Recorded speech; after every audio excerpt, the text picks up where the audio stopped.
If you find yourself in trouble, count on me, my friend. I'll get right up in trouble's face. You won't see him again. I've got the backbone, American. I've got the heart, American. I've got the will, American. Will you stand up, don't sit down. Stand up, don't back down. Stand up, shout it out. Stand up, let's make it loud. American, American.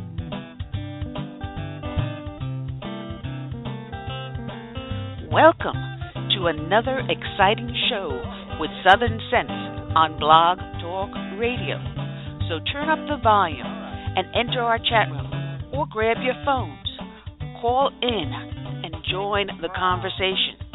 Help us to restore the Republic to this country and inspire the majority to be silent no longer. Well, look me straight in the eye. Tell me what you see. I'll tell the truth every time. Yes, you can count on me. I've got the backbone, American. I've got the heart, American. I've got the will, American. Will you stand up, don't sit down. Stand up, don't back down. Stand up and shout it out. Stand up, let's make it loud. American, American, American, American, American. American.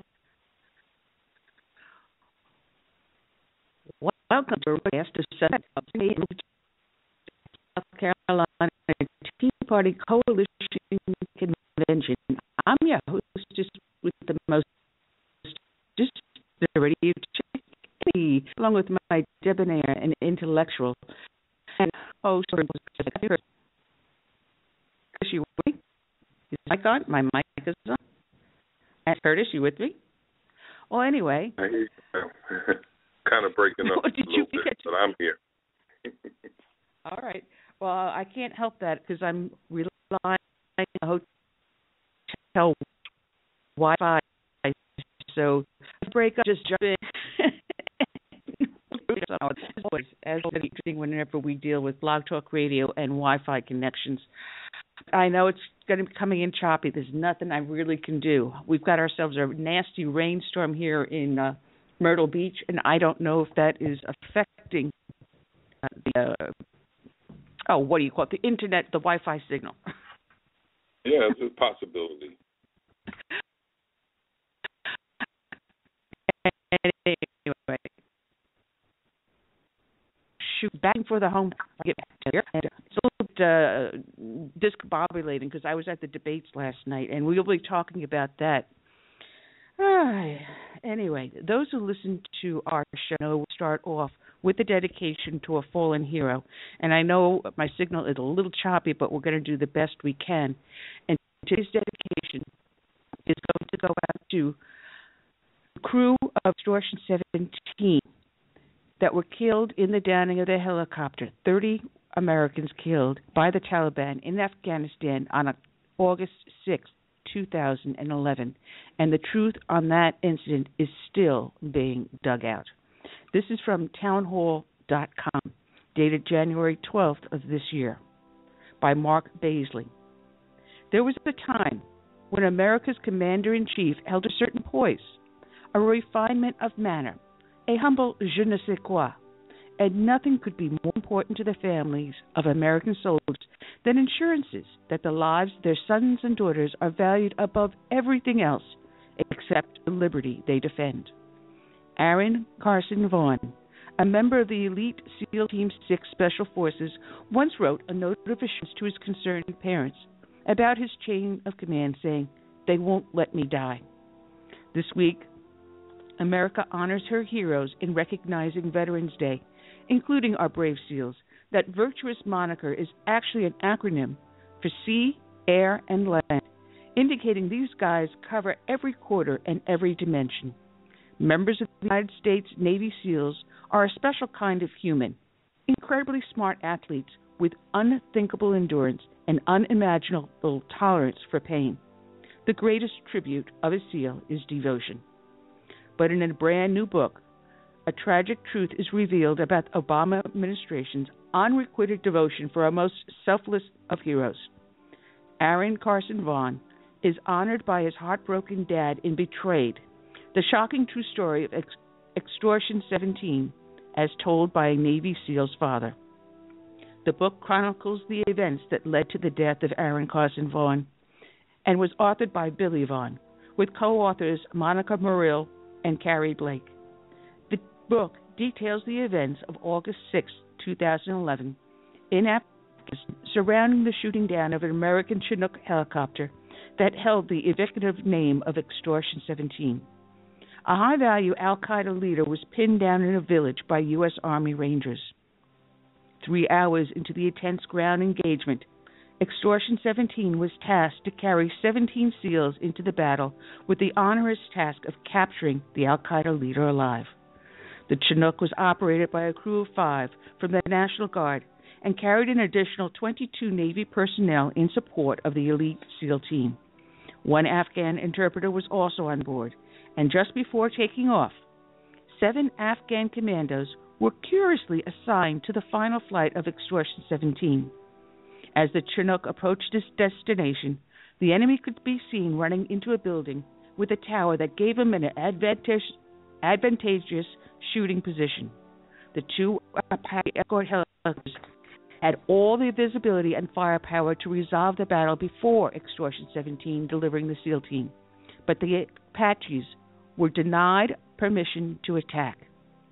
Under Obama administration's new rules of engagement, no strike could be made on that building without assurances that no civilians were inside. The enemy knows these rules, which is why they ran into buildings where civilians may be located. Under the protection of Obama rules, the enemy set up on the tower of the building and shot down Extortion 17 using 3 rocket-propelled grenades. The Chinook fell to the ground in a tremendous explosion, killing all 30 people on board. The parents of those SEAL team members who died were gathered for a briefing and were given hundreds of pages of information from the investigation of the event. Betrayed includes many pages of that original material that raised enough unsettling questions that Billy Vaughn wrote a book. One question asked at the briefing was why, even in the minutes following the shootdown of Extortion 17, America's massive firepower was withheld.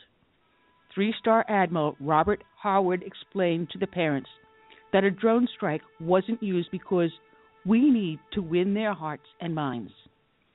Evidently, this policy of social politeness on the battlefront motivated the Obama administration to regulate authority over American troops under Afghanistan command 1 year before the Extortion 17 crash, the greatest loss of U.S. military SEALs in a single incident. All knowledge, forethought, and mission planning for American troops within that country are under the joint oversight of the Operational Coordination Group, a command of the Islamic Republic of Afghanistan. Billy Vaughn, along with co-authors Monica Morrill and Carrie Blake, have brought the story to their fellow countrymen because the American media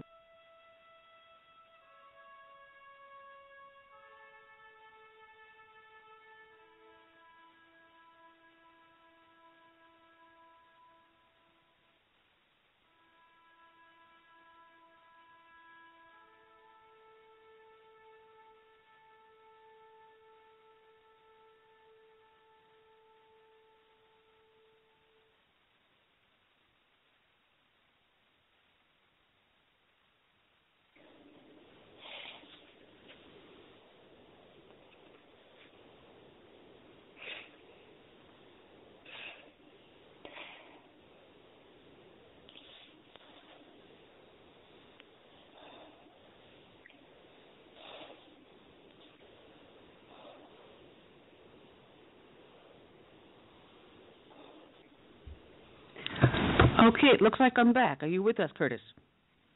I'm back. All right. I also unmuted Sue's mic, hoping she would jump in. But I was sorry about that, guys. That's the problem with Wi-Fi. But as I was saying, during the 7 years of war in the Bush administration, 630 Americans died in Afghanistan. 2,638 were wounded in action. During the first 4 years of the Obama administration, 1,544 Americans have died in Afghanistan, and 15,036 have been wounded in action. In his most recent weekly message, President Obama recognized veterans, saying, "As long as I'm your president, I will make it my mission to make sure the America has your back. I encourage every American to have our veterans back by reading the book Betrayed, which you can find at specialopsbetrayed.com. Today's show is dedicated to the men that died on Extortion 17 flight. We dedicate it also to all the brave men and women who have served, who are serving, who will serve, as well as to the first responders. We dedicate this song, My Name is America, by Todd Allen Harrington. God bless them all.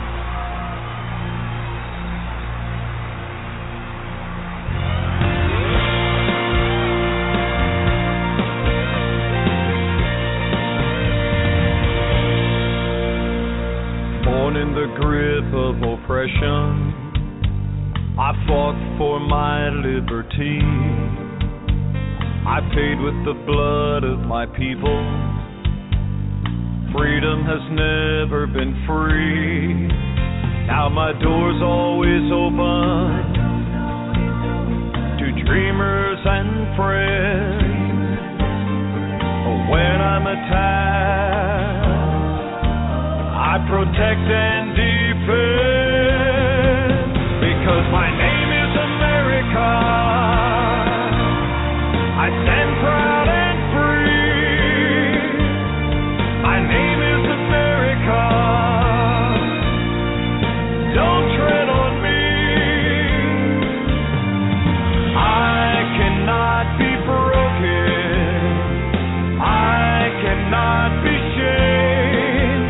If you hurt me, I'll get stronger, and I'll rise up from the flames, and I'll always stand proud and free.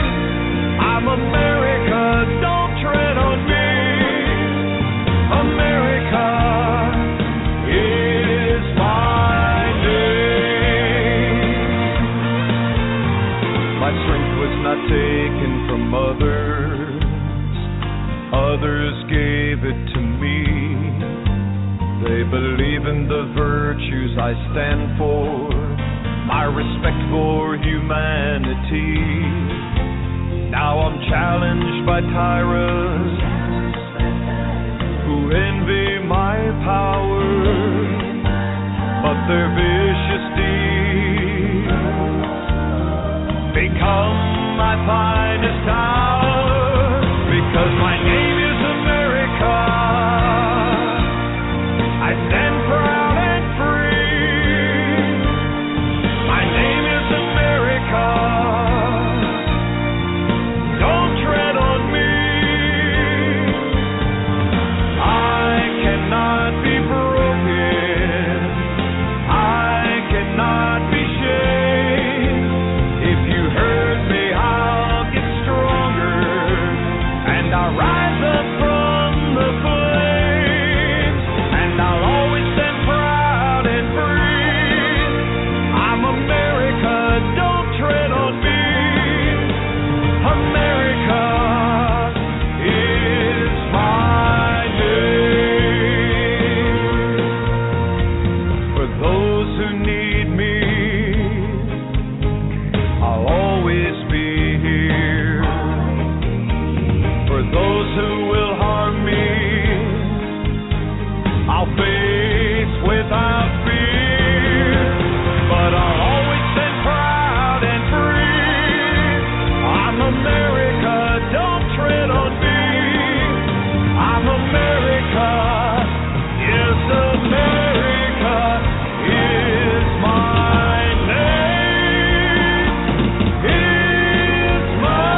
Todd Allen Herndon. My name is America. And you're here listening to Southern Sense here on Blog Talk Radio, High Plains Pundit, SHR Media, Kinetic Hi-Fi, the Fix FM out of Charleston, South Carolina, half a dozen other places. Just check out our webpage. Go to the radio tab, click on it. The page is the name of the show, Southern Sense, but put a dash in the middle, so it's southern-sense.com. Check us out. And we're still sitting at number 16 out of the top 100 conservative shows on TopTalkRadio.com. I'm your hostess with the mostest, the radio chick, Annie, along with my co-host, Curtis C.S. Bennett. He is in Florida, and I am currently broadcasting remotely from the Spring Made Inn in Myrtle Beach, South Carolina, while I attend the South Carolina Tea Party Coalition Convention. And if I sound a little nuts, it is because I am, because last night I was at the debate, and believe it or not, my seat was the third from the last, the very top row, the very last section before they covered everything up.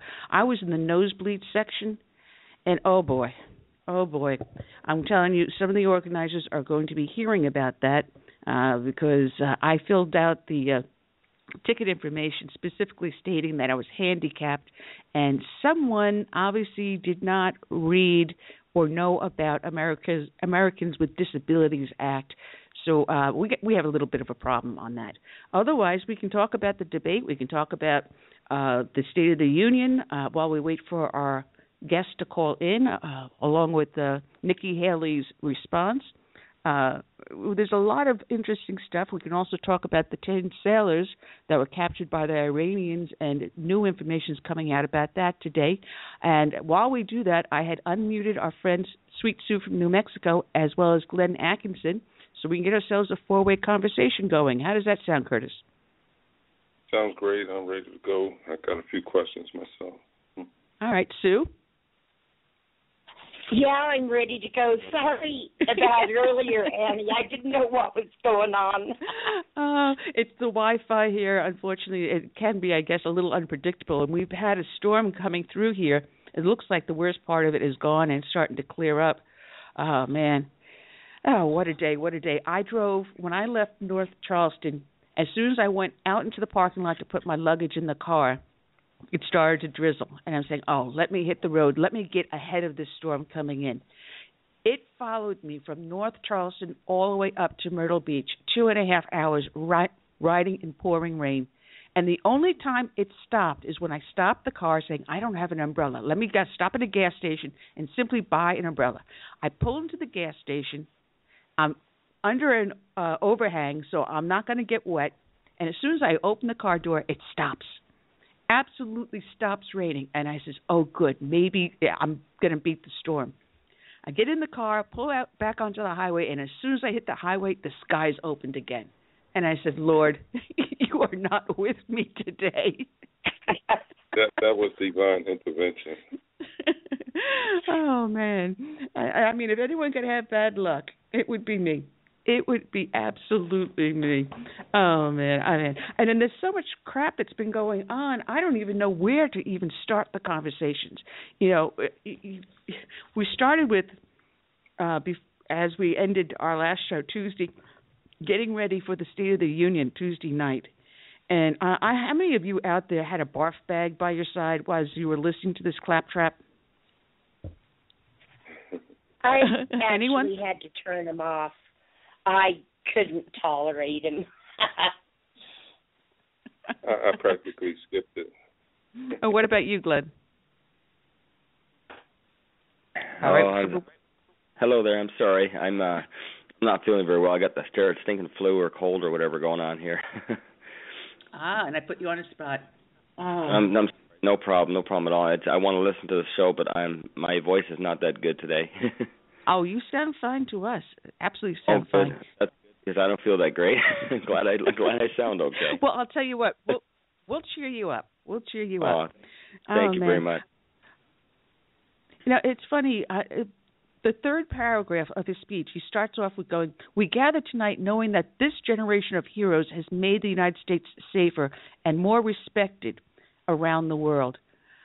Well, you know, this generation has done a lot, but President Obama has actually undone every single thing that this generation of heroes has done. You know, we go into Afghanistan, and then they do the pull down of the troops. And then, of course, the Taliban grows in strength, and now we have to go back.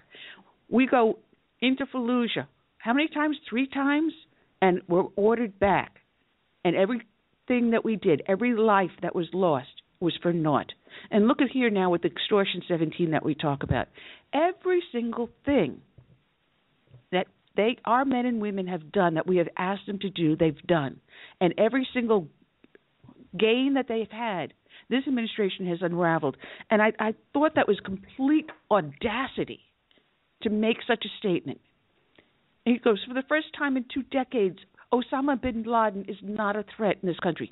Yeah, why? Because the military did their job, and you screwed it up. You, Hillary, and Biden put out in public the names of that SEAL Team 6 and putting their lives in jeopardy. Why do you think Extortion 17 was shot down? Payback, Obama. Someone give me some sanity here. Jump in. See, I really don't think this president is a friend of the military. For one thing, I love that old saying by George S. Patton. He doesn't like to pay for the same real estate twice. And it seems like when you look at the operations in Afghanistan and to a degree in Iraq, real estate we pay for with the lives of our brave soldiers and sailors and airmen and seamen, we're back there again, in a smaller, detachment trying to defend what we already once won and had people die for. So I don't know. This president just doesn't seem to get it, or maybe this is all part of some grand design, some scheme. Well, go ahead, Sue. No, I'm just going to say I think this president gets it. I think this president hates the military. And I also think, he disrespects the military every which way he can. And, I'm just sick of him, and I'm sure the military is too. And every day I say a prayer for our military because they have to serve under this. I'm not even going to call him a president. Serve under this man who does everything he can to make it unsafe for them. It's disgusting. Well, one more full year of him. Yeah, most dictators, when they take power, the first thing they do is put into place military leaders and officials that are loyal to them. They're more like lapdogs. And see, what Obama has done, he has purged our military of people who would probably disagree with him. And when you do that, you lose not only some great people, but you lose some great advisors. Because when you got yourself surrounded by yes men, they're not ever going to tell you the truth. That in itself is the truth, and it's going to be great talking to Major General Vallely this weekend, along with Lieutenant Colonel Bill Cowan. I'm going to rope them onto the show. I've got Bill on my speed dial, and we're going to talk about that. Exactly.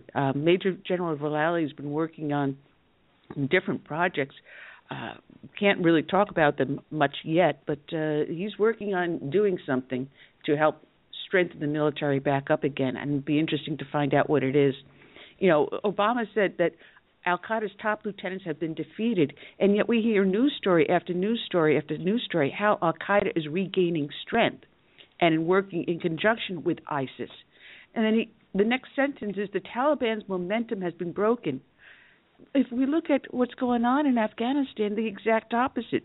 We pulled out, they got stronger, and they're recruiting more and more. Everything he says, if you take the opposite, you find the truth. Yep.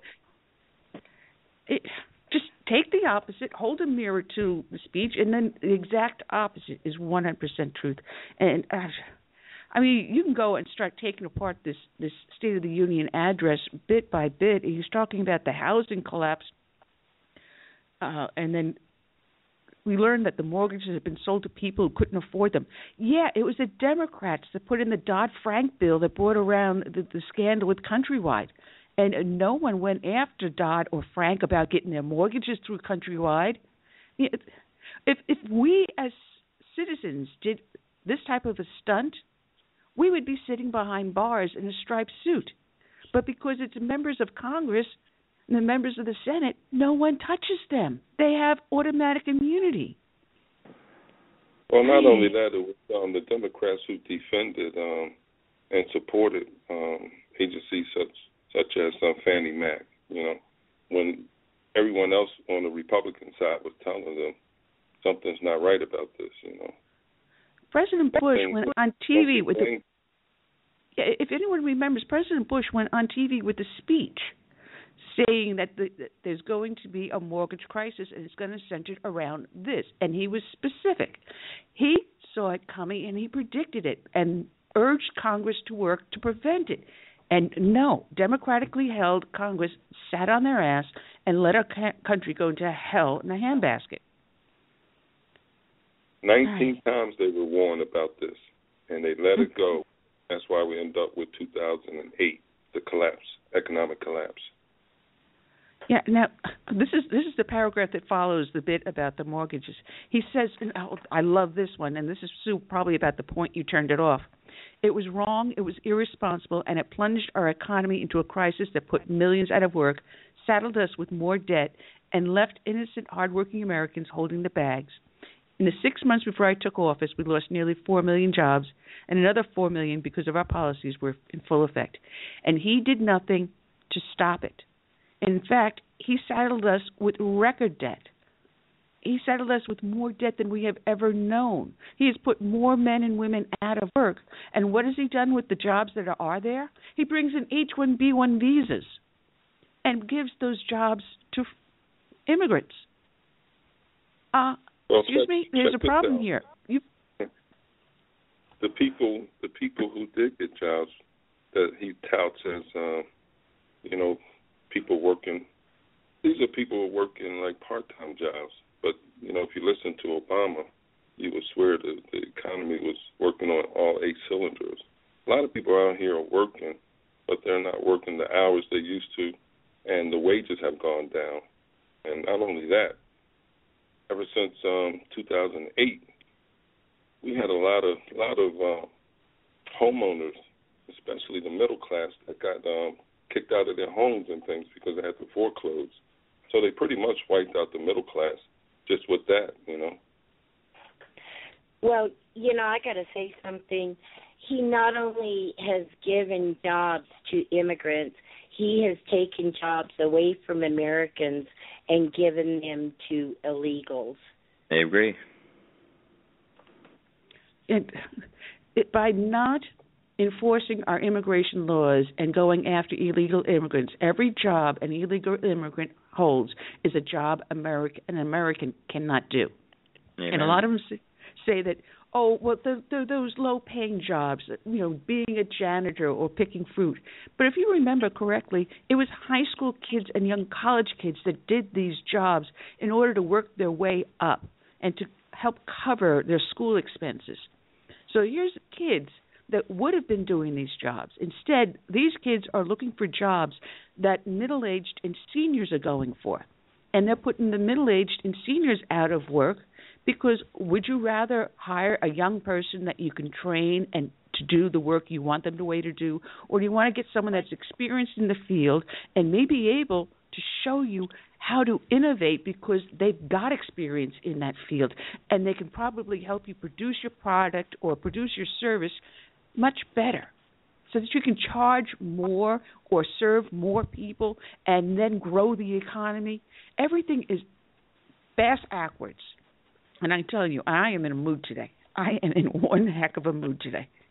Well, when you got a president that wants to impose upon businesses, especially small businesses, a minimum wage that most of these businesses, mom-and-pop businesses, can't afford, then you take away the opportunities for young people to get that experience that they need coming into the workforce. So, just doesn't make sense. you got to have to wonder if this guy is doing this on purpose. Well, he is doing it on purpose. That's why, if you'd allow me to jump in here, this is I'm not feeling well, but I'll tell you, talking about Obama spruces me up. So I'm telling you right now, this guy, his actual background, his forte, if he would say it, is Constitution. He's a constitutional lawyer. He knows everything about the Constitution. So therefore, just that alone shows people that this guy is doing this by his own design, his own agenda. Actually, there's other people with him in his agenda, because every policy he has had and is trying to get through is all to damage America. If it was one thing that he's done wrong, on a policy that's not so, it wouldn't be as noticeable.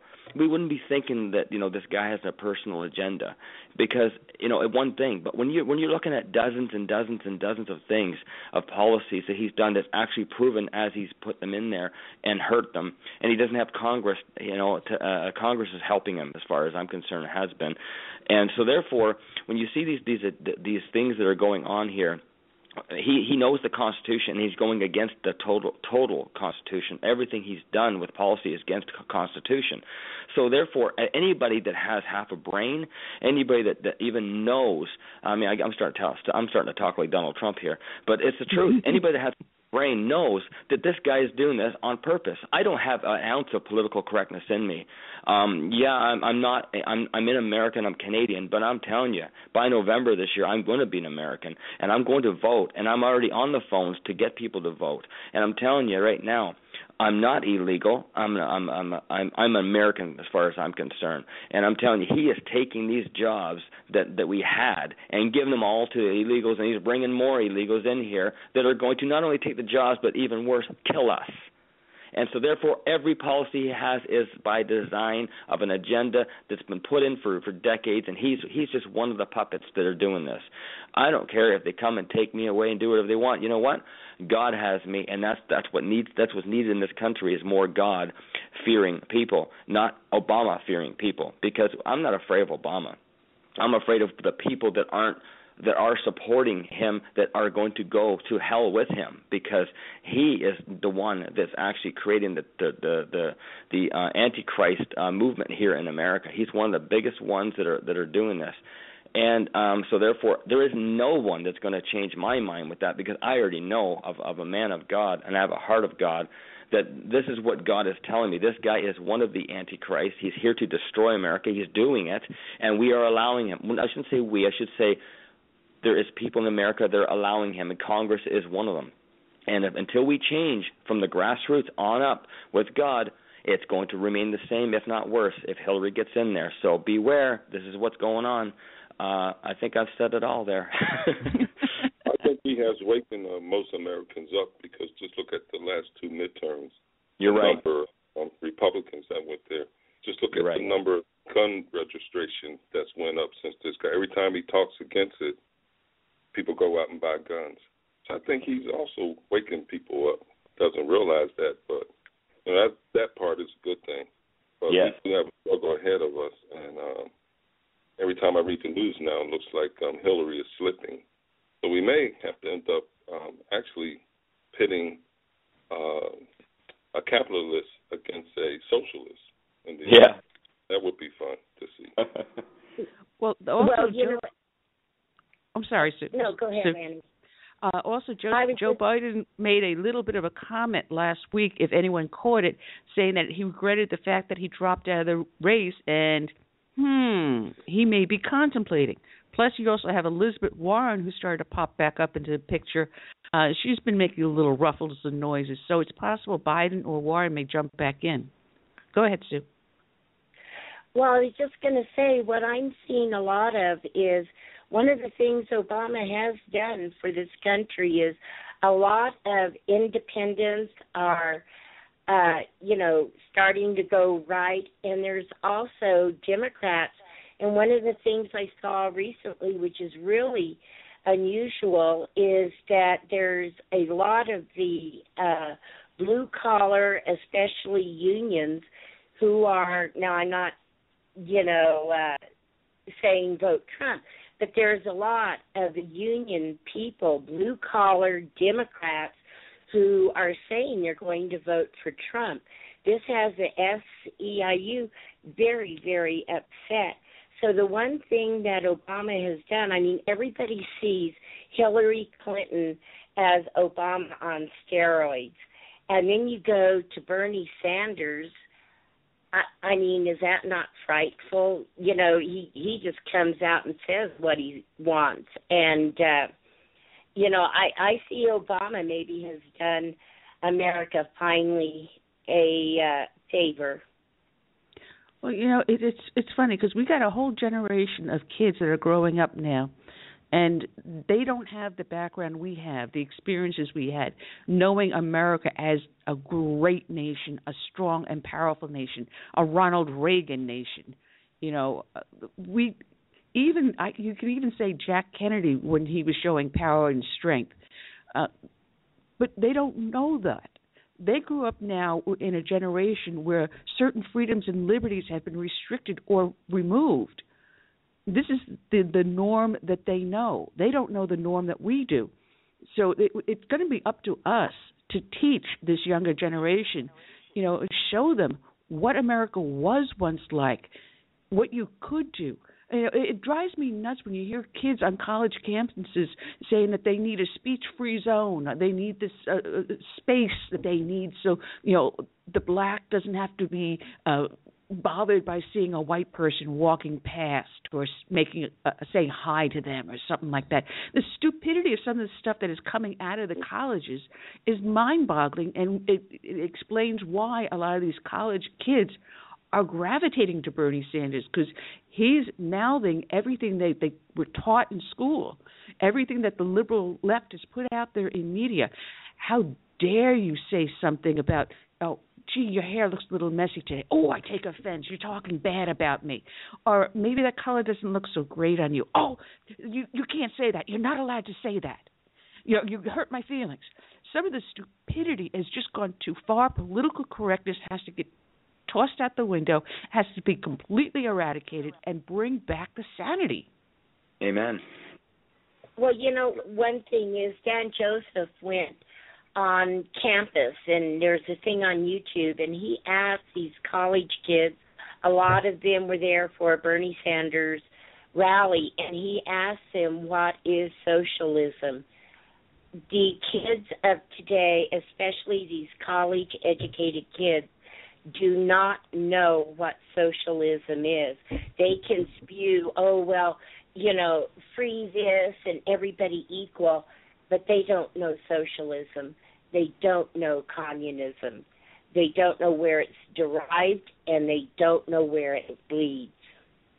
No, the big thing is they're being lured in by free stuff. However, nothing is free. Someone ends up paying for it. And it's like the snake that eats the tail and continues to eat itself until there's nothing left but the head. That is socialism. That is communism. You keep on getting the free stuff until there's nothing left. Who's left to pay for it? That is how the Soviet Union collapsed, and that is how every single communist state has begun to collapse. Even China is now embracing capitalism, allowing ownership of private property. Even they are starting to turn away from it. The only other holdout is North Korea. Look at Cuba. Cuba is welcoming, tourism, and the people are starting to do some form of capitalism. I bet really tight, but they're starting to come around too. Each and every one of them has collapsed, and as they collapse, we move more towards it. Does that make any sense, guys? If our system is the best in the world, why are we moving towards socialism or communism? I think because most of our children today, via our educational system, are being taught to be dependents instead of independent achievers. And the mindset is one of, what it's almost the reverse of what John F. Kennedy asked during his inaugural address.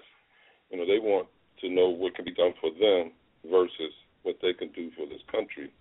And so they have that mindset, and that feeds right into that socialist, Marxist, communist mindset.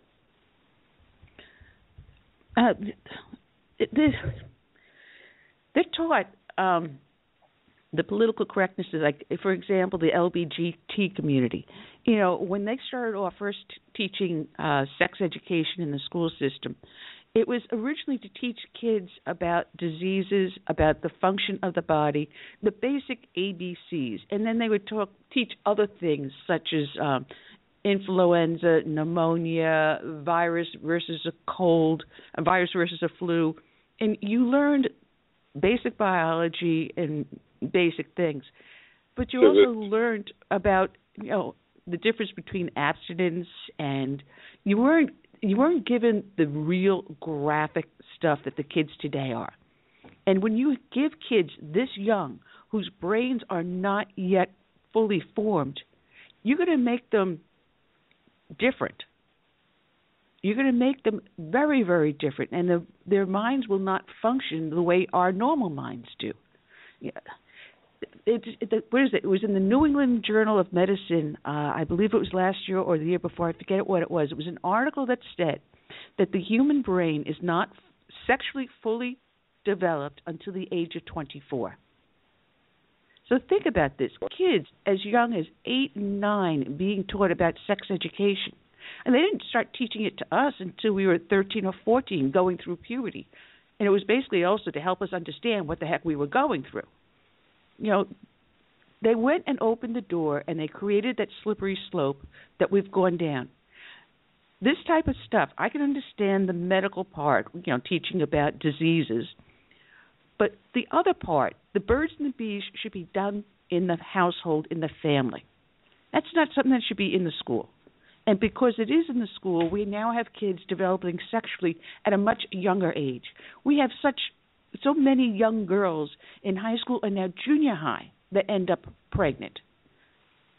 I mean, well, if you look at the accessibility they have with adult material today, you know, on the internet and things like that. I mean, there was a time where, you know, you had to go to a movie theater, physical building, to see that kind of stuff, and children were not allowed. But at home, especially when, you know, you have two parents working all the time, these kids are very savvy, you know, in the social media arena and how to use the internet. And they could just pull up all kind of, you know, adult material. Well, it's not even just, you know, a two-parent house. We have a record number of single-parent households. You know, how are you supposed to know what your kid is doing when there's only one person minding the child? And what do you do when you can't babysit? You put the kid in front of the TV. And these kids are smart. They know how to unlock the channels. Well, all right, fine. Don't put them in front of the TV. Let them play games on their computer. Well, gee, Mom and Dad, they already know how to get around and get into the back door so they can go on the Internet. And you already have predators out there finding these kids and turning on the cameras to the TVs. There's this new scandal going on, a sex ring, where they went trolling for these kids, turned on the camera, and started going to these chat rooms telling kids, well, try doing this, try doing that, and having these kids do sexual acts in front of their computer TV, not knowing they're being recorded, and then selling those videos up on the Internet. Now, how would you feel if you didn't even know your child was being videotaped by a pervert and then being sold to other perverts? Well, that's one of the things we didn't have to face growing up, being monitored almost 24/7. I mean, you go outside in certain neighborhoods, there's cameras everywhere. And I guess that's one of the reasons why we were able to see that Muslims shoot that cop in Philadelphia, because there was a camera there. But to what extent do you use cameras like that, street cameras, and protect a person's privacy? You know, I mean, you go into a store, there's cameras everywhere. You know, so this generation, you know, I kind of feel sorry for them because we never had to go through such scrutiny growing up. You know, personal privacy in today's day and age is not the same as what you and I knew. You know, you closed the door, turned on the flashlight, got underneath the covers, and opened the book to read so Mom and Dad don't know that you're not asleep. You know, innocent things that we did. Instead, today, they close the door, they open up their laptop or their smartphone, and they troll the Internet. and in the areas where parents have no control if they don't know about it. I mean, they can control what books we read, but they cannot, in today's day and age, control the internet. And that's another. Kids know the technology, and a lot of parents are way behind in the technology, so they can run circles around their parents. Sure. How many times, if your phone's not working, you hand it over to your nephew or your niece and say, hey, can you unlock this or get this off of there or tell me how to work the camera? And it's a true story. It is a true story. We got another caller joining us, Danny Butcher of High Plains Media. Good afternoon, Danny boy. Good afternoon, Danny. Have you been behaving? No. Why would I? Well, there's something like calling. Don't make the hospital your local hotel. If you need to get away for a night, that's not the place to check into. Okay. Now, just because had a little trip to the ER on a date night, but other than that, doing well. But yes, I am behaving if that's what you're talking about. Hey, listen, I want to talk about the debates. Having been there up in the nosebleed section, you can hear what was going on, but you really couldn't get a very good grasp of the faces because of the distance that I was at. I could tell there was a fat one, there was a short one, there was a skinny one, there was a black one. Yeah, I was going to ask you to see the whites of their eyes. Well, I could see the bald spots on some of their heads. Oh, man, true story. It was the very top row. And I got to say thank you to my seatmates that were up there because I ended up having to go up 3 different flights of stairs, and the last one that went up the second tier of seats, oh, my goodness, because you guys know that I had that bad fall, and it's not vertigo. It's something called VOR. And I know, Sue, you know about this. And I've been going to physical therapy to try to control it, but having to climb those steps just brought it up. And I get to the very end of the railing, and there's another 3 or 4 steps I've got to go to get to the seat. And I actually was almost on all fours, and I have this guy guiding me up the last steps because I actually felt I was going to go flying down the whole steps. I sat in that seat for 6.5 hours straight because I knew if I went down the steps, I'd never get back up to the seat. And so I sat there for a total of 6.5 hours. I got the whole space, but, oh, man, someone got a lecture from me about the Americans with Disabilities Act, and I'm waiting to hear back from them. So we're going to see what happens. Anyway, it was really interesting. We mentioned a couple of things here in talking about Obama's State of the Union that also tied in with the debates. But I want to ask your opinions because I watched the first one, which was Fiorina, Huckabee, and Santorum. And they were asked questions, and each and every one of them had an individual question that they answered. And when I went to college, debate was the moderator asks a question, and then you have side A that's pro and then side B that's con.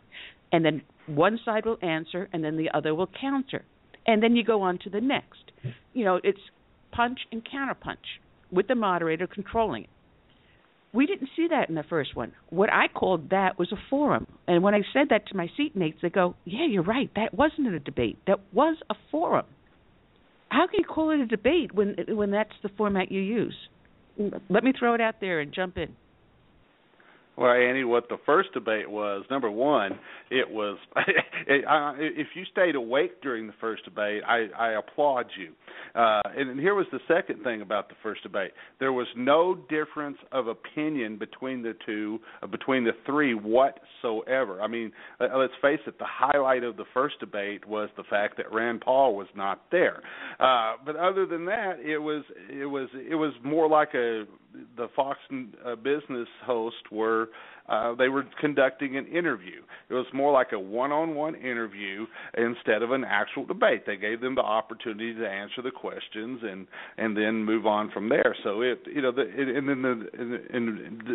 and the main difference of what you saw in the second debate, the second debate was much like that. They started with the round of questions. It was very telling that Donald Trump got the very last question in the second debate. It wasn't until the second hour, actually almost 80 minutes in, that we got to the fireworks, where we started getting the back and forth between the candidates, and you started seeing the back and forth between Trump and Cruz, and the back and forth between Rubio and Cruz. And then, of course, you would have every once in a while Jeb Bush would say, "Oh, wait a minute, my name was mentioned. I want to jump in here." And then really the other folks, they continued the very same format that they had in the first debate. We'll just ask you a question, and you answer the question, and we're going to move on to the next person. Basically, the end result of all of this, because there was a lot of different things. I thought Cruz handled the questions about if he is eligible to run for president very well. I did like the way he tackled the New York Times article on the issue of him disclosing the loan from Goldman Sachs. That's actually an old story that they've dug up. I covered this story 2 years ago. So I mean, actually, we're actually 4 years ago now. So that is a very, very old story that has been dug up. Has no bearing on the election whatsoever. I did think that Trump got the better of Cruz during the exchange about New York City. I don't think you had to wonder if Cruz, with all of his debating experience, was prepared for that. Trump did get the better of that exchange. I thought Cruz got the better of the exchanges with Rubio. But bottom line, when it was all said and done, after almost 3.5 hours of actual debate time, quote unquote debate time, this is what we learned. We're down to 3 candidates that are vying for the GOP nomination, and that's Donald Trump, Marco Rubio, and Ted Cruz. All the other candidates are done. I will say this, Chris Christie is still kind of lurking, he's still there, he's down but not out, but I think we're down to the top 3. And after we get through Iowa, New Hampshire, and head into all of the primaries at the 1st of March, you're going to really see this dwindle down to those top 3. Well, I kind of sensed the same thing. Chris Christie came out pretty good, but yes.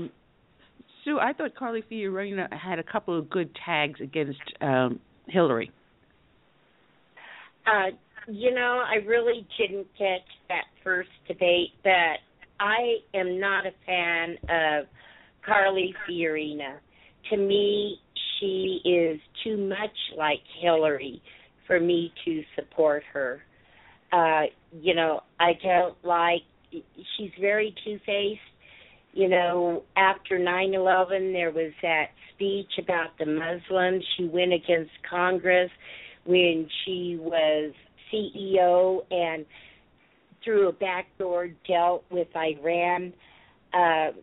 So don't ask me about Carly Fiorina. I am not a fan. That's why I asked.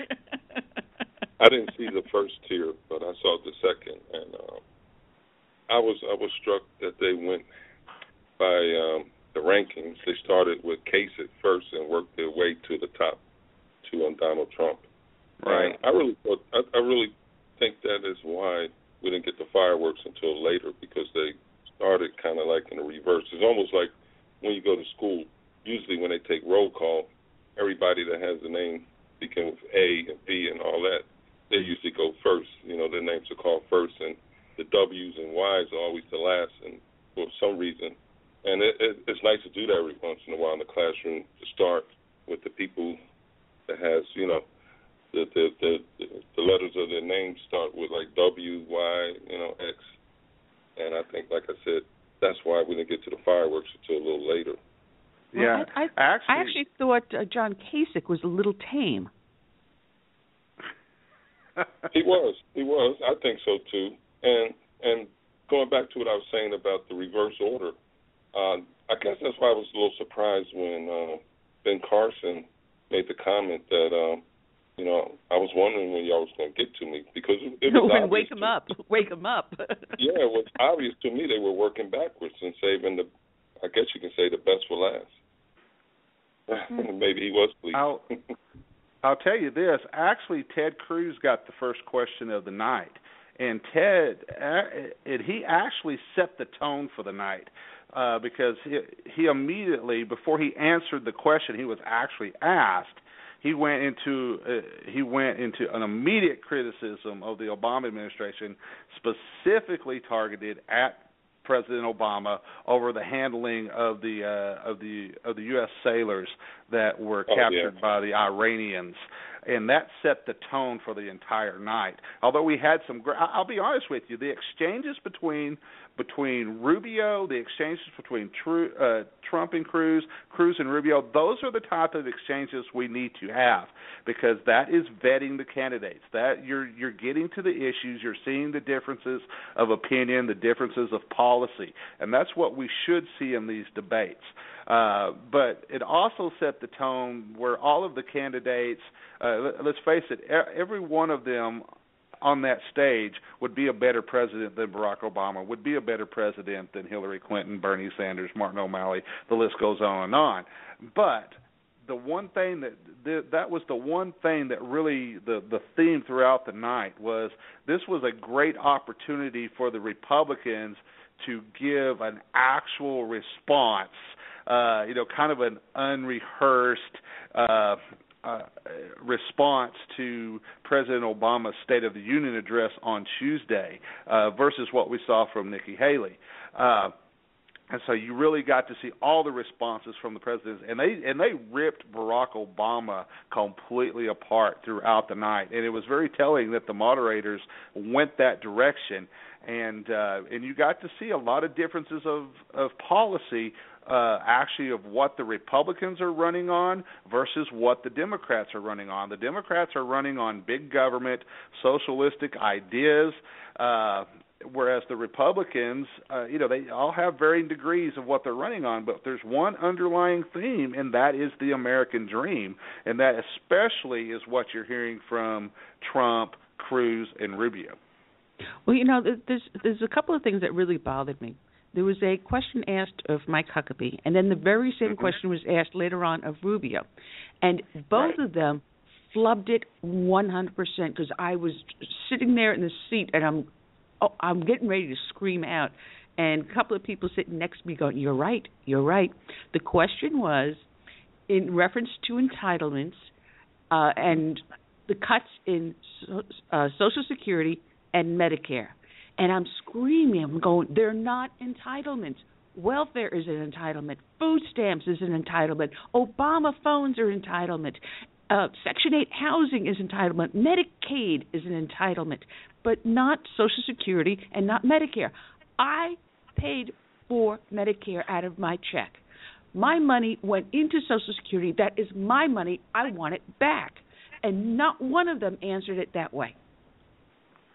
And, Andy, that's a big problem with the Republicans. We always say that the Republicans sometimes have put their foot in their mouth. They have trouble with messaging, getting out what their actual plan, what their actual policies are. And this is one of those indications, because, there needs to be, the Republicans need to draw a distinct difference when it comes to their tax plans, and especially when we're talking about cutting costs and such. They need to draw a distinct difference in the comparisons between what are entitlement programs and what are actual programs that people have paid into. Once again, Social Security is not an entitlement program.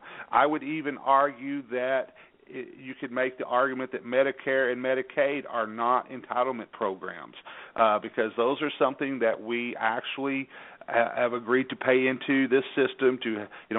Now obviously these systems are in too many cases, they're abused.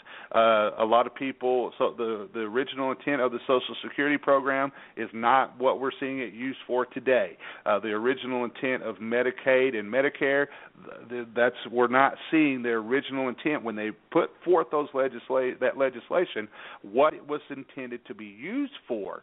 And so, and because of that, people come along and say, "Oh, they get misunderstood as entitlement programs," because so many people that use those programs don't need to be using those programs and feel they are entitled to them. And so that's why you get that confusion sometimes, versus the difference of what needs to be a hand up versus a handout, et cetera, et cetera, et cetera.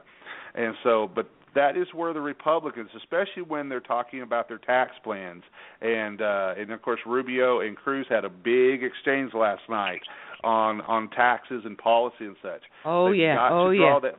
They've got to draw that difference between the two, or the Democrats, when we get to the general and start getting into the debates between Hillary Clinton, unless she's indicted, I still believe she's going to be the nominee, they will actually use that type of conversations against them. Look, the Republicans are against the poor. The Republicans are against women and children's health care. You hear it over and over again in every freaking election, going back for the past 100 years.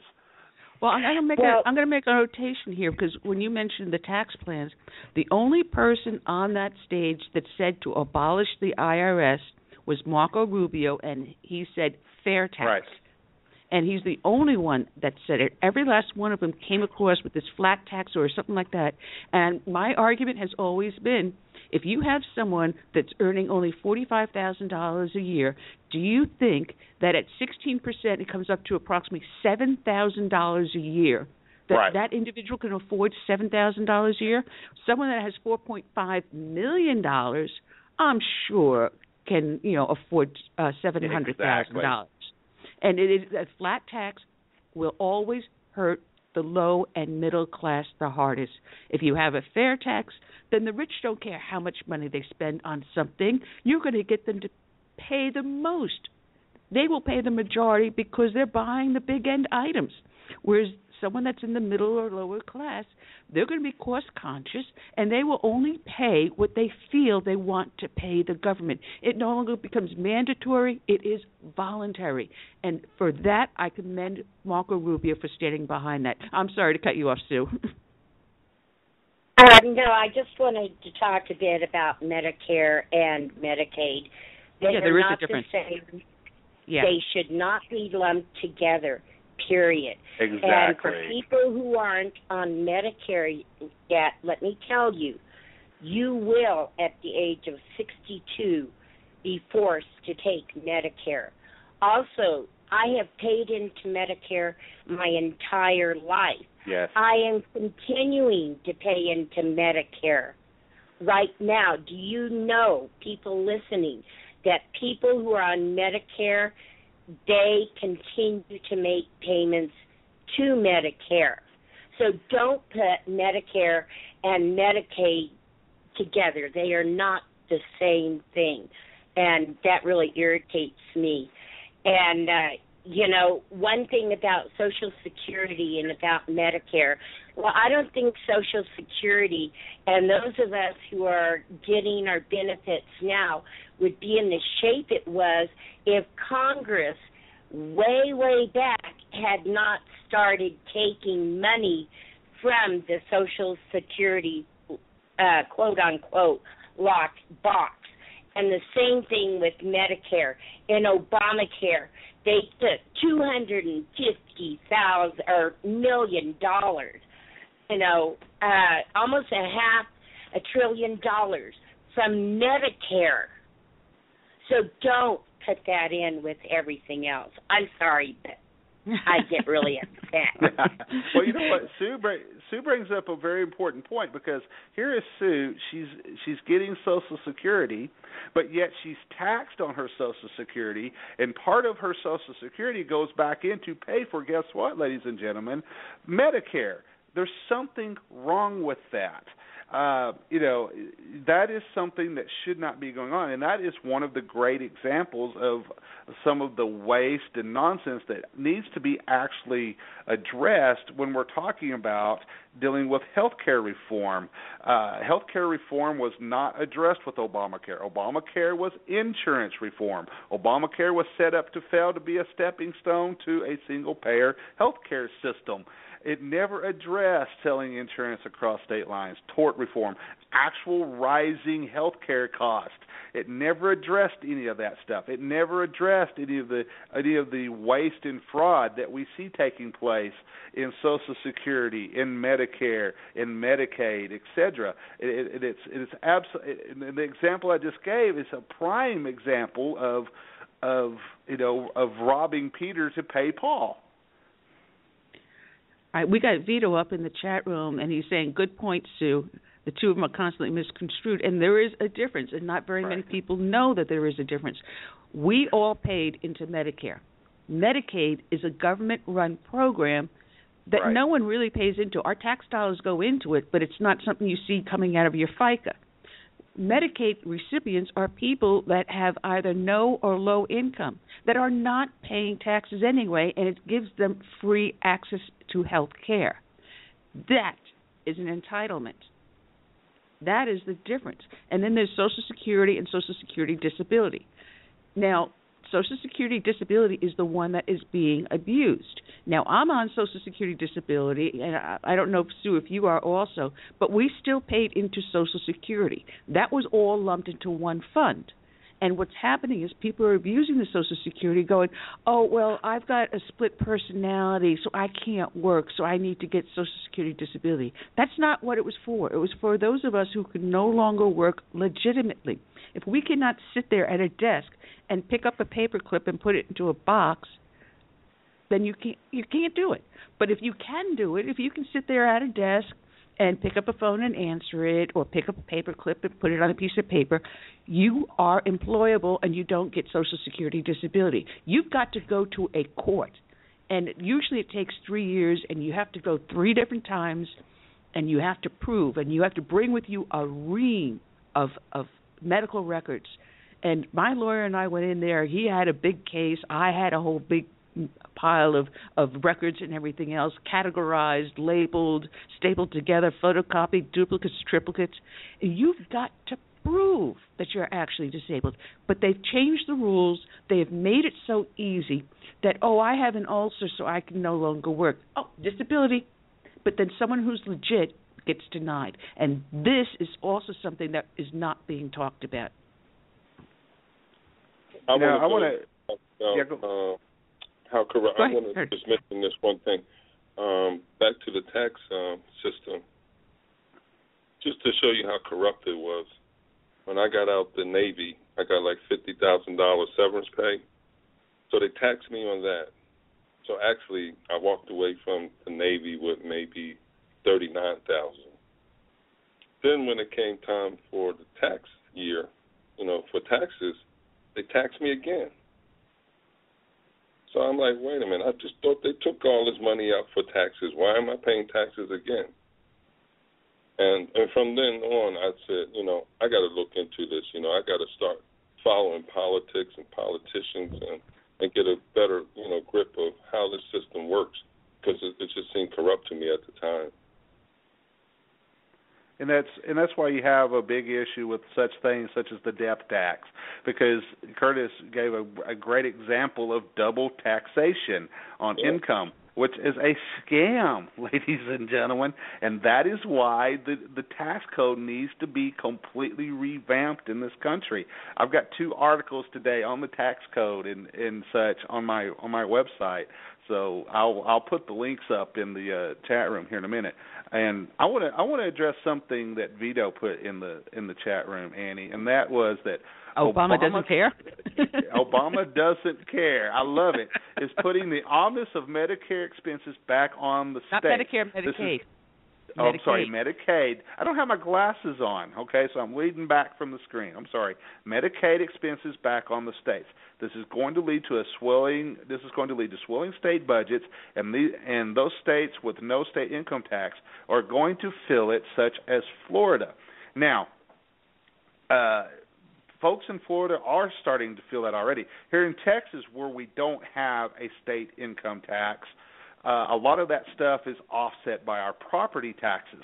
So we're actually seeing an increase in property taxes to offset a lot of that. And what people don't understand is that before Obamacare actually came into existence, we already had Obamacare. It was called Medicaid.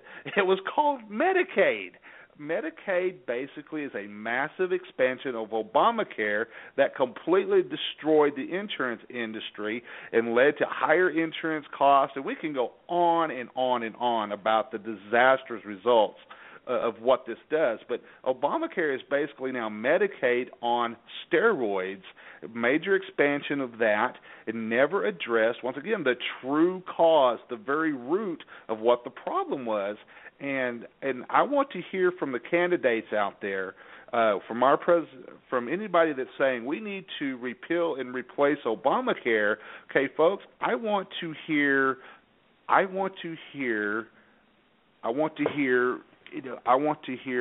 capitalism. I want to hear free market principles put in there, because if we start applying the free market principles and we start allowing insurance to be sold across state lines like it should have been, dealing with tort reform, all this stuff that we have been talking about, I've personally been talking about it for the last 8 years. Some of you have been talking about it a lot longer than that. But, that is the net root of dealing with health care reform. But we've got to I want to hear from our candidates, and we're not hearing a lot of that. We always hear the talking point, but we're not hearing an actual solution or plan. Dan, this is what I love about it, because Kasich kept on touting the fact that he reduced the deficit in his state, blah, blah, blah. Yes. Boom, blah. And what he is leaving out is he expanded the Medicaid program, and once he leaves office, all those bills are going to come due, and any deficit reduction he did will be completely reversed, and they'll be back in the same situation the day he got into office. And no one is tagging him on that. And there's a good comparison between, I'm a big fan of George W. Bush. I love what he did for our country and our military. He was the right president at the right time to defend us from terrorism, to deal with the tragedy of 9/11, etc. But he was a big government Republican, loved to spend money. Kasich is exactly of the same mode that George W. Bush was. When George W. Bush left the state of Texas, Rick Perry does not get the credit that he deserves in dealing with all of the messes that Bush left here in the state of Texas. And so Perry, with all of the economic growth and all of and everything that we've seen here in the state of Texas, does not get he takes a lot of credit, but he doesn't really get the credit deserved in having to clean up the messes that were left by George W. Bush here in Texas. And the same thing is going to happen in Ohio with Kasich. Kasich keeps touting, saying, you know what, the Republicans can't win Ohio without me. Well, sometime in the future, the people of Ohio are going to be cursing Kasich when the bill comes due, and they've got to start paying for all of this stuff. And it's coming due now. And so Kasich, he's not running for president. It almost sounds like he's running. He's trying to position himself, to have some type of power in an administration or in the Republican Party, etc. Because he truly feels that the Republicans need him to carry Ohio. And I think come later this year that he could actually be Kasich could actually be a very serious downfall and could hinder the Republicans in Ohio. That is a good possibility. Here in the state of South Carolina, Nikki Haley has continually rejected the expansion of Medicaid. What I'm seeing here, Vito wrote in the chat room that Bobby Jindal, after rejecting it for 2 years, has now accepted it, submitted for it. People are going to find, these supposed conservative governors are not as conservative as you think. There's things I agree that Haley has done and things I completely disagree. Her acceptance of these resettlement refugees is a big one. She signed the acceptance of them, and now after she did it, she realized she made a big mistake because she found out from us exactly what is going on, and then she's asked Obama to not. Here's a flip-flop. Here is a flip-flop from someone who's supposed to be a conservative. We complained about the cost of expansion of Medicare. A bunch of us got together, wrote out letters, and wrote editorials. People put together the figures and showed her and said, this is not a good idea. Don't do it. Don't sign it. If we put pressure and using the research that we all have, you send it in to the newspaper and it gets picked up and we get a momentum going. And I think that is the thing we're seeing here in this election. People are getting involved. They're actually listening. And I think Trump is the catalyst to it because he says some of these outrageous things. He throws it out there, sees what's going to stick, how people are going to react, and then he starts to dial it back and go, well, no, I really meant this.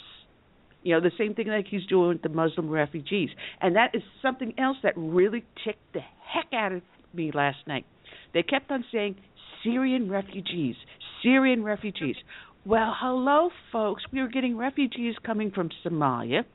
What were the majority of the refugees that were attacking the women in Germany? Syrian and Somalis. You're getting them from other Arabic countries, such like Niger, Chad, Afghanistan, Iran, Iraq. Hello, guys. It's not just Syria. It is a Muslim Islamic thing. It is not just one nation. It is coming from all of the Gulf states. My rant. Annie, I just shared a link in the chat room, and this has to do with Governor Abbott here in the state of Texas. Has to deal with his plan for calling a constitutional convention of the states. And his plan is actually. Will it see the light of day? I don't know. It's getting a lot of support. And if you have followed Governor Abbott here in the state of Texas or even nationally, he's a true conservative. He does have faults like any other elected official, but this call is what exactly would address a lot of the things that we're seeing.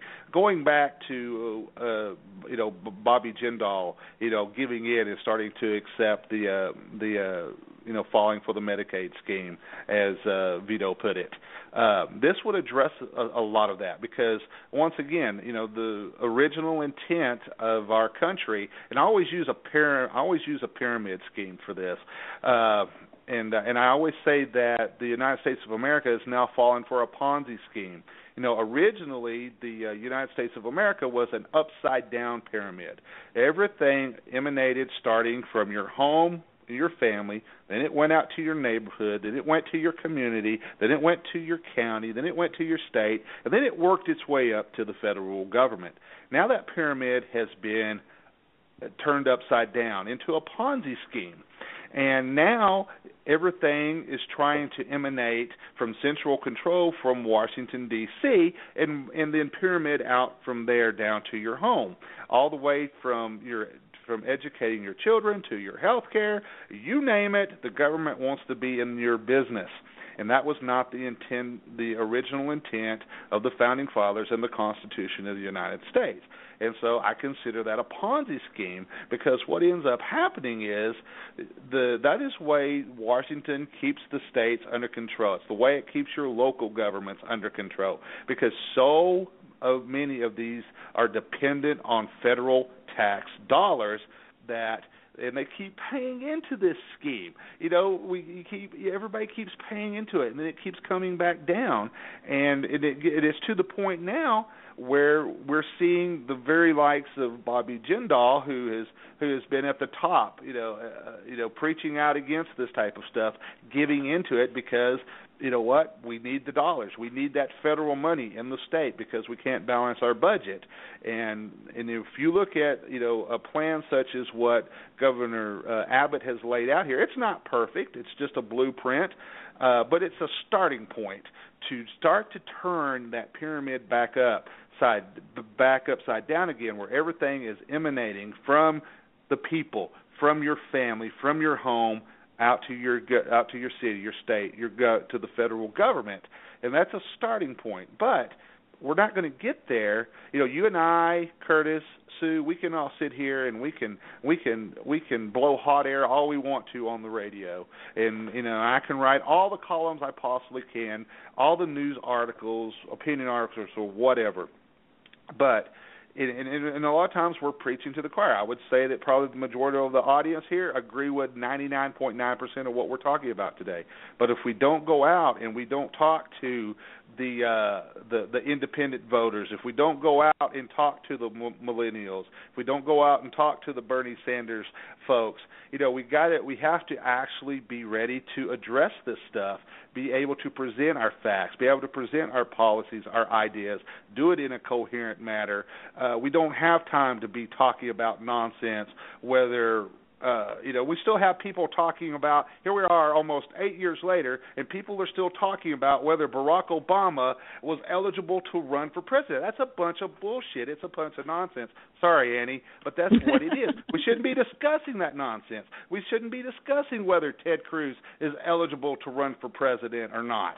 That's not the issues. We need to be talking about the future of our country. We need to be talking about our economy. We need to be talking about our healthcare system, our education system. Those are the issues we need to be talking about. We need to be talking about bringing family values not only into our minority communities, but into all of our communities, bringing God back into the classroom, the families. That's the stuff we need to be talking about, not the nonsense, not the conspiracy theories. We don't need to be talking about the Bilderbergers. We don't need to be talking about the Illuminati. We don't need to be talking about that nonsense. And that, unfortunately, is what gets lumped, especially when you're a conservative. We have conservatives We have conservatives fighting with one another right now over Ted Cruz and Donald Trump. We have conservatives questioning whether Ted Cruz is eligible to run for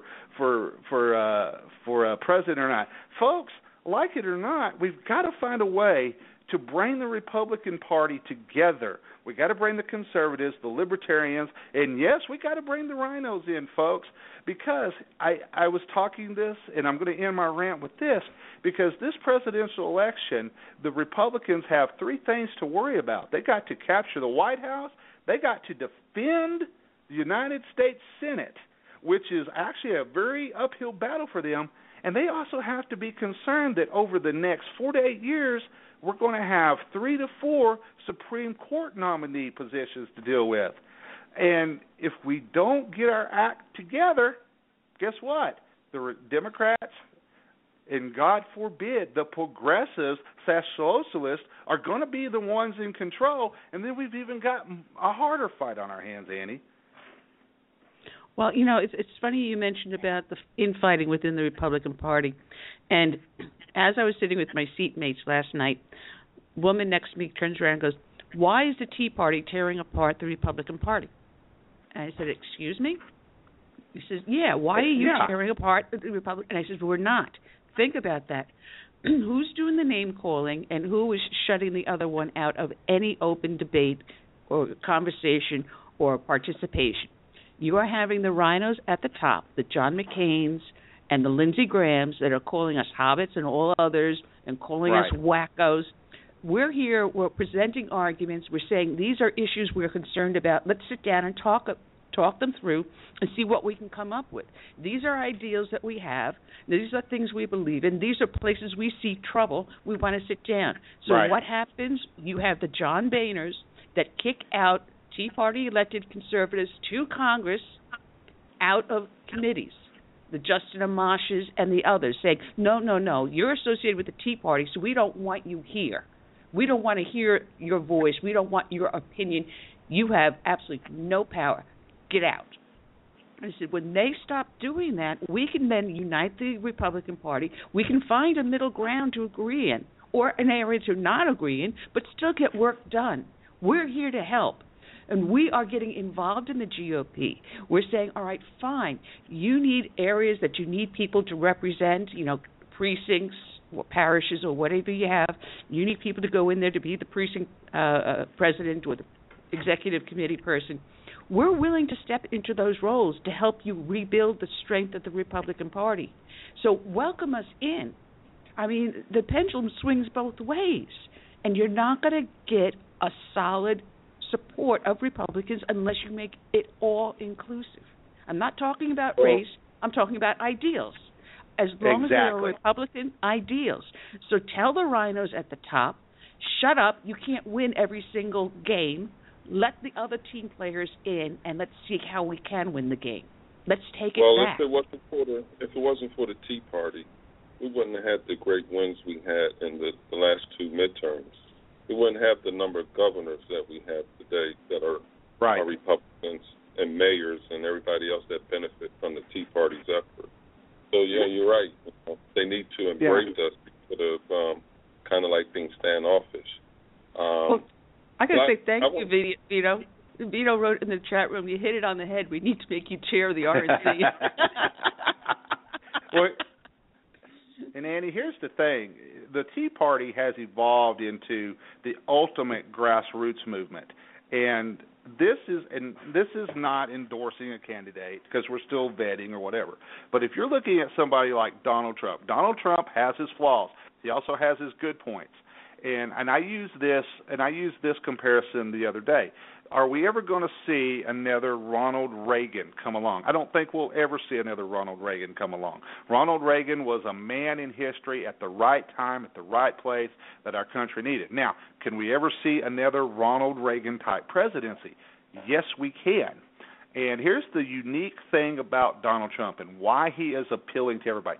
Donald is saying what the American people are actually saying. He is feeling what the American people are actually feeling. He is presenting he's talking from the perspective of not being a politician, but of being an American citizen. This is what I'm feeling. This is what needs to be addressed. And so people have said, well, Donald Trump, he doesn't have this and this and this. Well, here's what has made Donald Trump so successful. He has always surrounded himself with the brightest mind, with the smartest people. He will do that if he is elected president of the United States.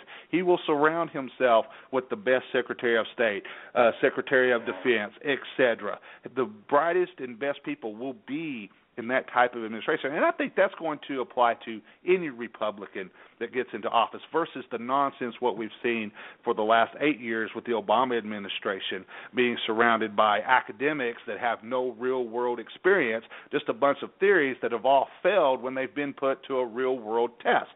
And so that is why Donald Trump is not only appealing to he's the furthest thing you can possibly get from being a conservative, but he appeals to conservative values because he's listening and he is saying what the American people are actually saying. He is appealing to you hear a lot of times that the establishment is scared of Donald Trump. Well, they should be. They should be. The Democrats are scared to death of him. Reason why is because he is, what has made Bernie Sanders so popular. He's tapping into the millennials that believe that socialism is the best answer. Thankfully, Donald Trump is tapping into the millennials that think that a free market capitalistic system is the best option for our country. So you're starting to see Donald Trump starting to pull a lot of those young voters that are always independent over to the Republican Party to support him. He's a lot of Democrats that were kind of on the fence that didn't like the way the party was turning to the left, going towards socialism. You're starting to see a lot of those folks coming over and listening to Trump, listening to Marco Rubio, listening to Ted Cruz. That they're appealing. The American dream, hey, there's a concept. What do you mean I can be successful? I can do what I want. I can be who I want to be. Hey, what a novel idea. It's not a novel idea. It's the original intent of this country, and that is what the Republicans are saying, and that is why the likes of Trump are being very popular. That's why you see Ted Cruz. And I'll maintain this, and this might light up the chat room. I don't know. But I think in the end that the best possible Republican ticket is going to be Donald Trump as the president and Ted Cruz as the vice presidential candidate. And I know a lot of people say, well, Ted and Donald are at each other's throats right now. Well, you know what? Lyndon Johnson and JFK were at each other's throats in 1960, but yet they had to come together for the better of their party to win the election. I don't think they win without one another. And there's a lot of other people we could throw into the vice presidential category there. But I think in the end it's going to be Trump and Cruz, and you're looking at a Democrat ticket of either Bernie Sanders or Hillary Clinton paired up with Julian Castro. That should scare the living crap out of you folks. You know, Dan, I could ask that a lot. How can conservatives support Donald Trump? I say, well, we know he's not really a true conservative. Right. He's the next best thing. He's a patriot. He loves his country. Exactly. And capitalism. So we'll take a patriot any day over a communist or socialist. Bingo. Exactly. But I have to ask you guys up there in South Carolina, what is it with Nikki Haley? You know, is it that she's an establishment type, or she's just a good friend of Bush? Because she's gotten a lot of flack over her comments after the State of the Union, and I really don't know her that well. And rightly so. You know, when she went after Trump, you know, State of the Union response is you're responding to what the president said. You're not going after a candidate, because Obama is not a candidate. She should have directed her remarks about Obama's statements. However, her speech was vetted by Reince Priebus, the RNC. They vetted it. And Dan, I don't know if you saw that, but I couldn't print it out, or did I print it out? There was a simultaneous broadcast of Haley's speech in Spanish. Yes. And let me see if I printed it out before I left the house. It was, no, I have it saved in my email. I didn't print it. I had it here. And the words and the meanings were changed. Completely different. Completely different. Yeah, what happened is in the Spanish version of that speech, it was basically saying, hey, the Republican Party is going to support, guess what, ladies and gentlemen, amnesty. Amnesty. And that is something that's going to have to be addressed as we get ready to head into Cleveland later this year, because certainly that is not going to go over with it's not going to go over with Ted Cruz or with Trump. I still think that Marco Rubio, even though he was part of the Gang of Eight and he's still kind of on the fence, I think eventually that's something that he's not going to go with. Yeah, we need to have immigration reform. We need to address issues, but that's something that, you know, we go into 2017 and we start working on that then. That's something the Democrats and the Republicans are not going to work on this year in the election year. So that's why. And I still think that the Texas State Convention is going to be oh good Lord, I forgot. It's going to be in May of this year, and then of course we'll head into Cleveland. The State Convention in Texas usually sets the agenda, has a major impact of what happens at the national convention. And so we're hearing a lot of stuff here in Texas. We're having issues now. People remember that in 2014 we had a big floor fight over this type of stuff. And I think we're going to have the same thing at the state convention again here in Texas. And so Andy, that makes you have to stop and scratch your head, and say, hey, is the Republican Party going to get its act together? And are they going to listen to Donald Trump? Are they going to listen to Ted Cruz? Are they going to actually listen to the American people? Or are they willing to throw away, just because they don't want to listen to the American people? Because if they're actually listening to Trump and they're listening to Cruz, they're listening to the American people. Are they willing to not listen and throw away the White House, throw away the U.S. Senate, and throw away the Supreme Court? Is the party willing to do that? You really are they that suicidal? And I guess in some aspects you have to say yes, they are, because they want to continue business as usual, and that's where you and I That's where Curtis and Sue, we have to make our voice a little bit stronger and say, hey, guys, this is not the way this is going to work. If you want to implode the Republican Party, by all means do it. If you do so, then you're going to have a split in the party, and you're going to have a conservative party, a Republican Party, et cetera. I still think we're going to see a split in the Democrat Party where you're going to have a progressive and a Democrat Party at some point. But you're seeing all of these dynamics start to play, but are they really willing to do that? And then you talk about South Carolina, you have Lindsey Graham. You have to remember what a great, outstanding, and very powerful candidate Lindsey Graham was, throwing his support behind another very high-profile, powerful candidate, Jeb Bush. What in the world? Lindsey Graham. But I got to tell you, before the debates went on yesterday, Reince Priebus came out and he did his little speech before the first one. Then the second group comes out and he did his other speech before the second one. And his comment was that whoever the nominee is, the RNC will stand behind them 100%. Right. So that's not something that went on camera. This was done off camera. We'll see what happens, whether or not he follows through and keeps his promise. Right. And he's actually made that same comment in interviews and in comments that the party is going to support whoever the nominee is. Now, Eddie, you and I and Curtis and Sue, we've all been involved in politics long enough to know that, there's a lot of things that happen behind the scenes, all of the deals that get made leading up to the convention and such. I'll tell you right now that Donald Trump is going for all or nothing. He's going for the nomination. He's not going to settle to be a vice presidential candidate. He is going for the nomination. End of discussion. And I at this point, I think the nomination is his to lose. He's remained the front runner from the get-go. Everything that's thrown at him, he's got Teflon. What possible thing could the Democrats possibly throw at him in the general election? They have nothing because it's all out there. And everything that is thrown at him by his fellow candidates, by the party, whatever, just bounces off of him. And the reason being is the people are behind him. That is what made Ronald Reagan such a great president.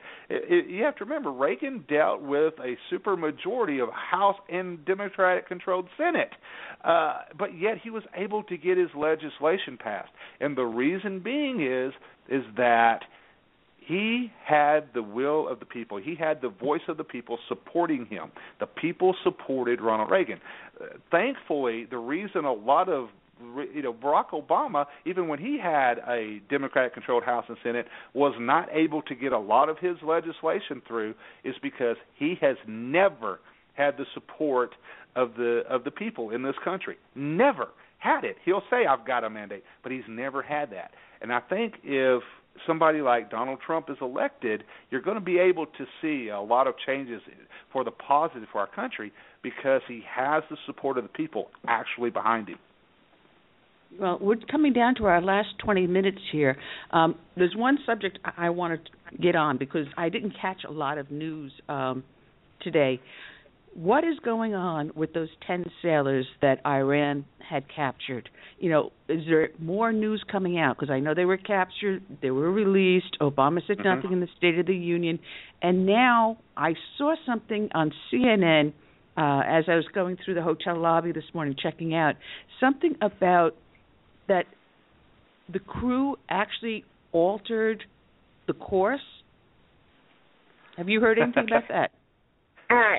Annie, I've been following this. I'm going to talk on Kel's show about this, what they said, and I got a lot of my information from Navy Times, where you really get what's going on. I don't go for the regular news sources.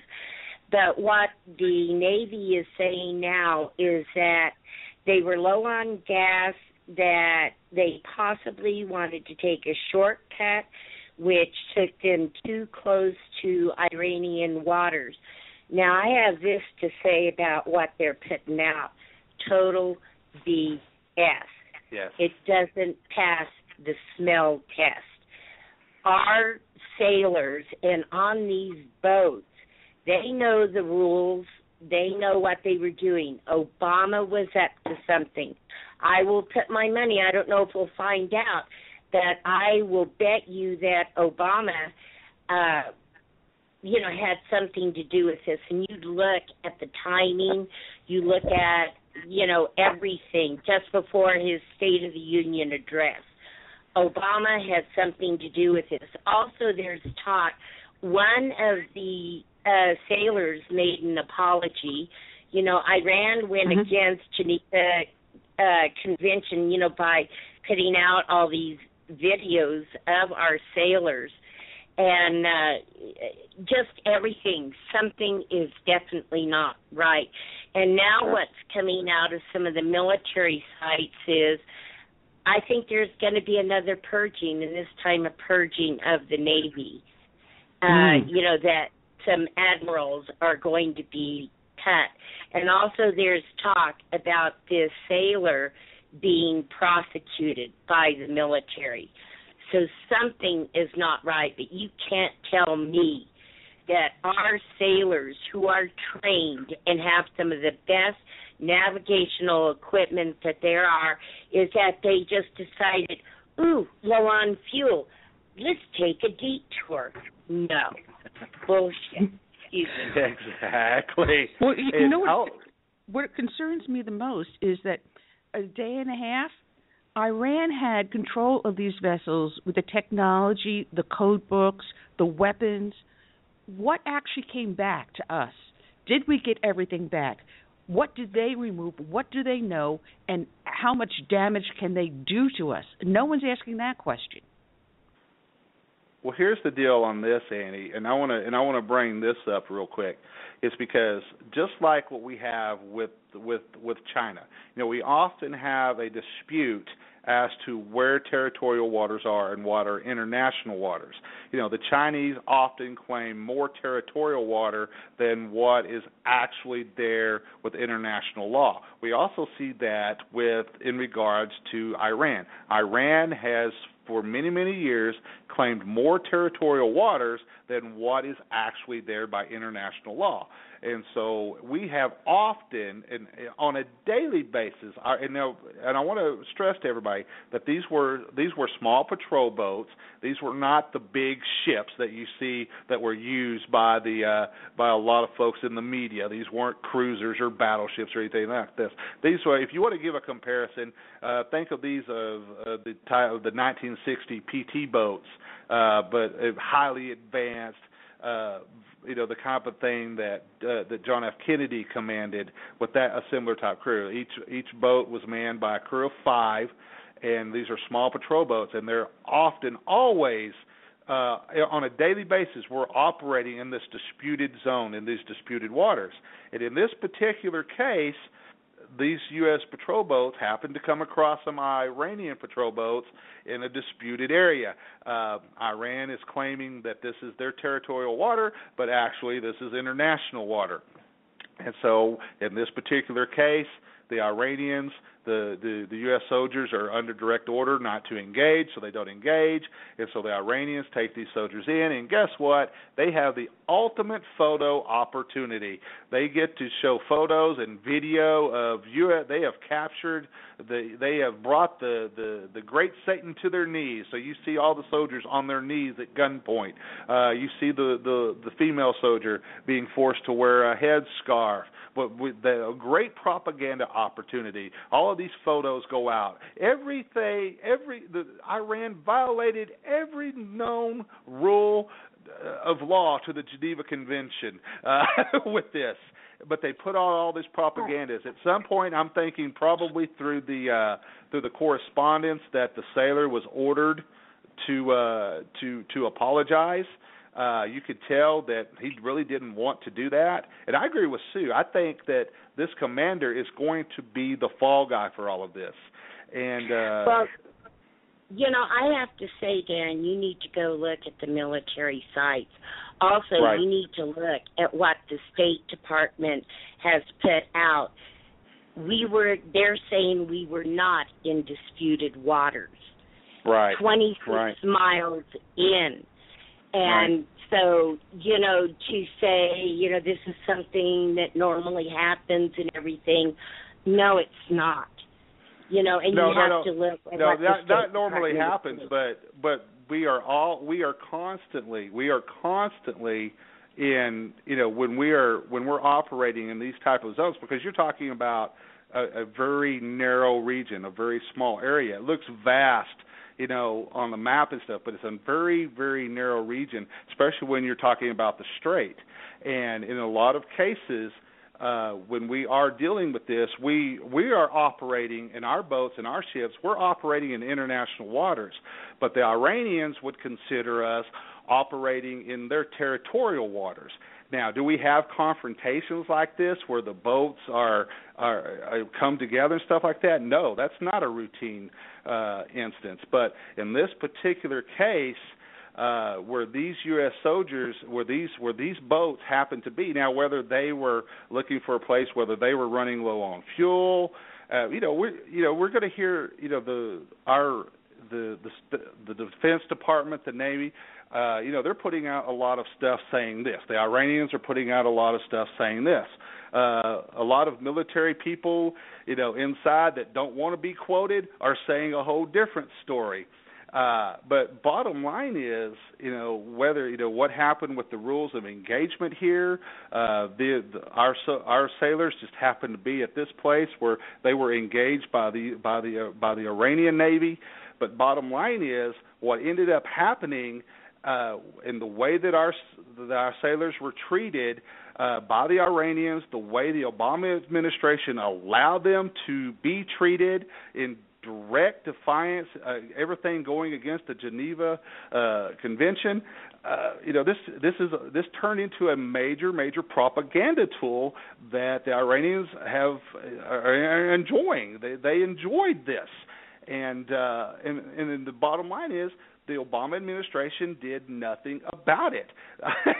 They let this happen, and they did nothing to protect our sailors. And Sue, I agree with you 100% that the commander in this of all this, he's going to be the fall guy for all of this. Whether he took a wrong turn or not, we had them come out. You had Secretary Carter come out yesterday saying that it was a navigational error. Our boats took a wrong turn. Blah blah blah. So now the story is starting to change already from our own Defense Department, from our own government, to try to do this. But bottom line is that these sailors were mistreated. Their own government did not support them, and not only is this commander going to end up being the fall guy, all of these sailors are going to be punished in some form or fashion, and they're looking at their naval careers either ending or being seriously damaged because of all of this. Well, I got a question for Curtis. Curtis, I got a question for you, hon. Curtis, I got a question, because these are naval vessels. These are small patrol boats. They have to have a base that they work out of or a vessel that they partner with. So if they were low on fuel, wouldn't they be heading back to the nearest naval vessel to refuel? Not necessarily. When I first heard about this incident and I saw the faces of these sailors that they put out in the media, the first thing that struck me was that these guys are all buffed. Now, I've been around sailors all my Navy career, and most of us sit at desks all day, pot belly, some of them, and they're out of shape. So when I saw these guys and they look really buffed and everything, that told me they're part of some kind of specialized unit. Now, they're not Navy SEALs, and the reason why I know they're not Navy SEALs because Navy SEALs would not be captured. They would go down fighting. They would have blew these guys out of the water because they would have weapons to do it. So my thoughts are that these guys were what we call UDTs, underwater demolition teams. And what they do, they deal with mines and things like that. So they go underwater, they can plant mines or they could disarm them. And if anybody know about the Iranians, they have plenty of mines in the water. But I do think they had maybe some kind of navigational problem or whatever and just got caught on the wrong side. But actually, I believe they were already on the wrong side for a purpose of setting mines, planting mines there, or disarming mines. I agree. Another thing I thought maybe was that perhaps they could have been CIA masquerading as sailors, because CIA has little units. You will never know. Interesting. I like Curtis's theory, and here's why. Because if the sailors were, if we were operating in a disputed area, we were operating in what the rest of the international community is going to consider international waters, and we are operating and this is what the Iranians are considering their territorial waters, there is a high probability that Curtis is right on that they are putting some type of defense mechanisms, whether they're mining or whatever, into the water. That's perfect, Curtis, that they may have been an actual team in there, maybe in this area looking for anything the Iranians had put in there that would disrupt, shipping through the Gulf and and of course through the channel and everything there. And the woman could have been an interpreter. Right. She might not even been American. She probably speaks Farsi. That's very interesting. We're down to our last 7.5 minutes. I want to thank everyone for joining us, and I'm sorry that our guest did not show up. I'm going to have to find out why. But Danny, thank you very much. Sue, thank you. You are always marvelous. And Glenn, I hope you really feel better. Well, thank you very much, everybody. I really appreciate that.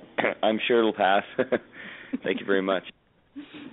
Well, we're going to be back Tuesday, and Tuesday we've got like 4 different guests. One of them is Kel, along with Tanya Groth. They're going to be joining us talking about the Muslim refugee situation in Europe and Canada, and we'll discuss it about here in the United States. And then we have the Faith and Freedom Coalition is going to be having a convention up in North Carolina. I had gotten an email message as I was packing to come up to actually go to the debates, and they were going to pay for me to go there and represent South Carolina at the Faith and Freedom. I said, guys, I can only be in so many places at the same time. I'm coming back from Myrtle Beach. I've got my Tea Party meeting the night before. I've got my show on the 19th. I said, I really can't do it.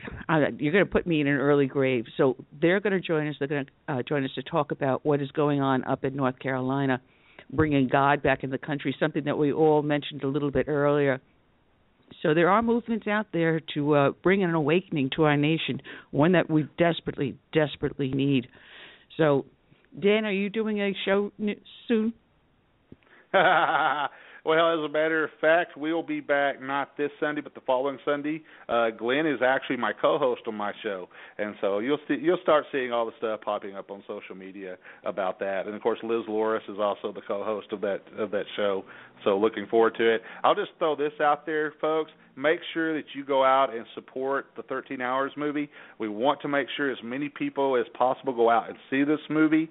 If you've never listened to these guys talk, I've actually have my interview with Chris Pirano up on my website. So make sure that you go out and support this movie, because it's very important that people know the truth about Benghazi. Yeah, that it is. I'd love to see Hillary behind bars for that. 4 individuals died, 4 brave souls, and the answer has still not been given to us. Well, Glenn, besides Dan's show, do you have any other shows going up? Yes, I have one tomorrow morning at 11 a.m. I am hoping and praying that I feel better. And I know Mamma Mia No Sharia Vito has a show coming up, or was it yesterday? I always forget what day of the week it is. Forgive me for screwing it up. But Vito, put a link up in the chat room. Again, as I said, we will be back on Tuesday, same bat time, same bat station. So until then, good night, God bless, and check out our show over the weekend with Ken McClinton as we broadcast live from the floor on Radio Row here in the South Carolina Tea Party Coalition Convention. We end our show with The Face of the New Democracy by the Dirty Uncles. Sit back and enjoy and have a great evening. If you like your health care plan, you'll be able to keep your health care plan. Health care plan. Health care plan.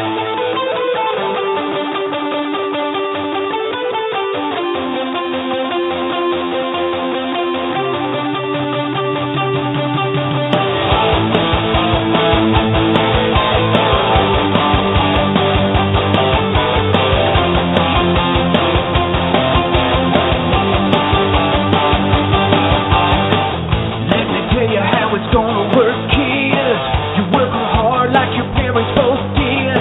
Everything you earn by breaking your back, we're gonna redistribute when we make our pay tax.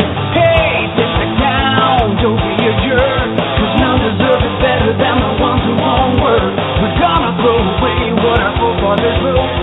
Use your hard-earned money just to buy a new boat. Welcome to the place. Welcome to the place of the left hypocrisy. Little peak houses for you and me. Oh, welcome to the face. Welcome to the face of the new democracy. Here in the land of the not so free. Party not transgression, it's for our own cause. We got a pen and telephone to bypass all your laws. Political correctness will replace the Bill of Rights. Support religious freedom, bless you, pray to Jesus Christ. The presence in our pockets, but there's no other free. You cannot make a move now that the NSA can see. Don't expect equality, respect, and fair play. The IRS will target those who vote the wrong way. Welcome to the place. Welcome to the place of the left hypocrisy. Little pink houses for you and me. Oh, welcome to the face. Welcome to the face of the new democracy. Here in the land of the not so free. Whoa, whoa, whoa, whoa.